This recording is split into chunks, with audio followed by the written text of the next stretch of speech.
कहानी जिसे सुनकर आप सोचने पर मजबूर हो जाएंगे कि एक व्यक्ति के अंदर इतना दिमाग कैसे हो सकता है। कोई महापुरुष इतना दृढ़ निश्चय वाला कैसे हो सकता है। मैं चाहूंगा आप इस वीडियो को पूरा देखिए।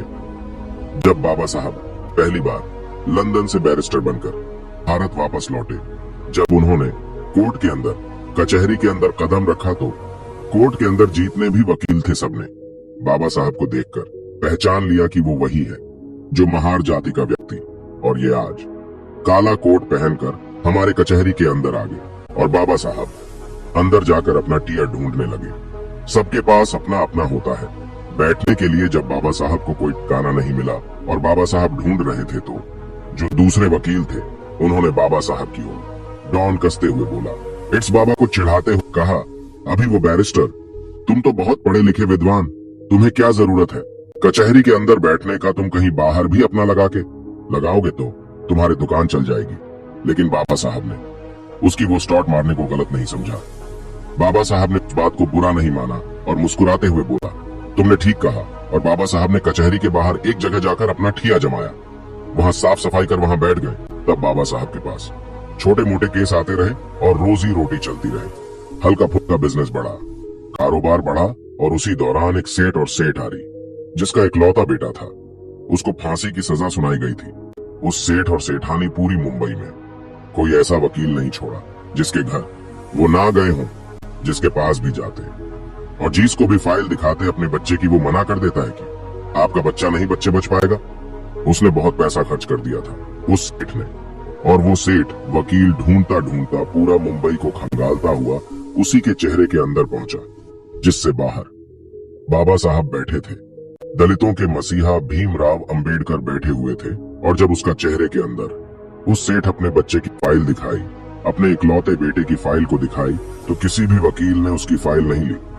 सभी ने इनकार कर दिया और कहा, इसमें कुछ नहीं हो सकता, तुम्हारे बच्चे को कोई नहीं बचा सकता। उस सेठ ऐसे ऐसे बड़े बड़े वकीलों को दिखाया जो कानून को अपना घर मानते थे, जो बोलते थे कानून तो हमारे मुट्ठी में है। ऐसे ऐसे वकीलों को फाइल दिखाई, लेकिन सबने फाइल देखकर इनकार कर दिया। और उस चेहरे के अंदर जो भी वकील बैठे थे उसने फिर से टोन कसते हुए बोला, अरे सेठ, तुम्हारा केस वो लड़ेगा जो बाहर बैठा हुआ है, महार जाति का व्यक्ति। वो बहुत विद्वान, वो बहुत पढ़ लिख कर आया है। वह बाबा साहब पर डोंट कस रहे थे, दलितों के मसीहा पर डॉन कस रहे थे, वो बाबा साहब को चिढ़ा रहे थे। सेठ मन से रो रहा था। उसे आशा की एक किरण चाहिए थी, बस क्योंकि उसका इकलौता बेटा जिंदगी और मौत में अटका हुआ था।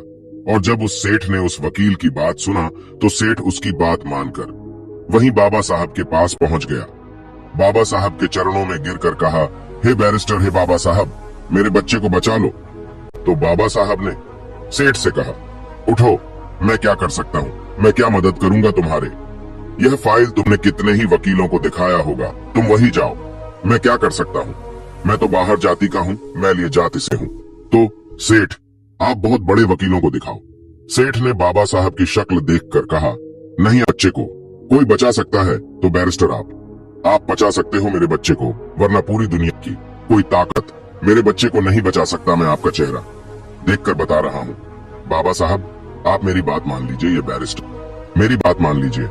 मैं तो एक बाप, मैं इस पीड़ा को सहन कर लूंगा, लेकिन जो उसकी माँ है, जब उसे पता लगेगा कि उसका बच्चा नहीं रहा तो वह भी उसके गम में मर जाएगी।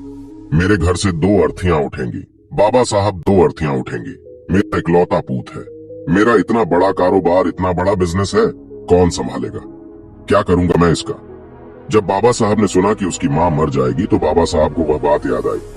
जब बाबा साहब छोटे थे, बाबा साहब की माता हेमाबाई ने एक बात कही थी कि भीमा, अगर कभी जरूरत पड़े किसी निर्दोष की जान बचाने के लिए, अगर किसी अच्छे काम के लिए झूठ भी बोलना पड़े तो संकोच मत करना भीमा, संकोच मत करना।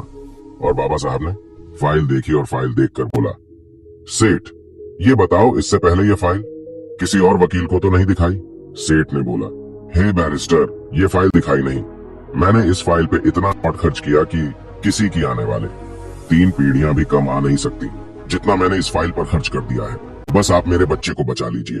वह हाथ जोड़कर गिड़गिड़ा रहा था, बाबा साहब के चरणों में गिर रहा था। बाबा साहब के सामने हाथ जोड़कर खड़े थे। बाबा साहब ने उसकी पीड़ा देखकर कहा, जाओ सेठ, मैं तुम्हारे बच्चे का केस लड़ूंगा, जाओ।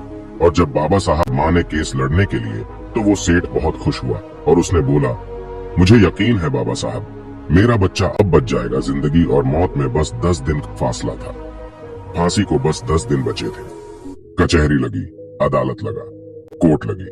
कोर्ट के अंदर दोनों पक्षों के वकील आए। जब बात बोली गई तो जज बोला, अंबेडकर, तुम कुछ दलील देना चाहोगे? तब बाबा साहब ने बोला, नहीं जो साहब, आप अपना फैसला सुनाए, मैं कुछ नहीं कहूंगा। सेठ ये सुनकर संकोच से आगे वह सोच रहा था कि इसने बोला था, मैं तेरे बच्चों को बचा लूंगा, लेकिन इसलिए तो कोर्ट में अपनी कोई दलील भी नहीं दे रहा है। बाबा साहब ने तो बोल दिया, नहीं जय साहब, आप फैसला सुनाओ। वह सेठ मन में कह रहा था, अंबेडकर, तुमने अच्छा नहीं किया बैरिस्टर। मैंने बड़े आशा के साथ यह फाइल तुम्हारे पास लेकर आया था।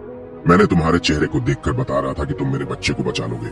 और जब फांसी की सजा जज ने सुना दी और जब उस लड़के को फांसी की सजा देने के लिए लेके जा रहे थे और उसके गले में अभी फंदा डाला ही गया था कि तभी बाबा साहब ने कहा, बस, आपने फांसी की सजा दी थी, आपने मौत की सजा नहीं दी थी। इसी तरह उस लड़के की जान बच गई। देखिए उनका दिमाग ऐसे थे बाबा साहब अंबेडकर। उसी दिन से यह कार्रवाई चली आ रही है कि सजा ए मौत, यदि किसी की मौत की सजा देनी होती है तो सजा ए मौत कहा जाता है। ये नहीं कहा जाता कि फांसी की सजा। बाबा साहब ने कहा, बस अपने फांसी दी थी, मौत नहीं। और यह दिमाग देखकर बड़े बड़े वो सभी वकील जो बाबा साहब पर टॉन्ट कसते थे, जो उन्हें नीच बताते थे, महार जाति के बताते थे, वो लोग चुप हो गए। पर हमारे बाबा साहब शरीर की तरह उस बच्चे को छुड़ाकर उस माँ के पास ले गया। कहा, यह लो तुम्हारा बच्चा। इस तरह भाव साहब ने उस निर्दोष की जान बचाई। ऐसे थे बाबा साहब भीमराव अंबेडकर। और निचले जाति और महिलाओं, मजदूरों को अच्छा जीवन देने के लिए बहुत कुछ सहा है, बहुत सारे संघर्ष लड़े हैं। वो मरते दम तक लोगों के भलाई के ही बारे में सोचते रहे। दोस्तों, आज की वीडियो में बस इतना ही। इस चैनल पर सिर्फ बाबा साहेब के जीवन से जुड़ी छोटी बड़ी सभी जानकारी लेकर आते रहते हैं।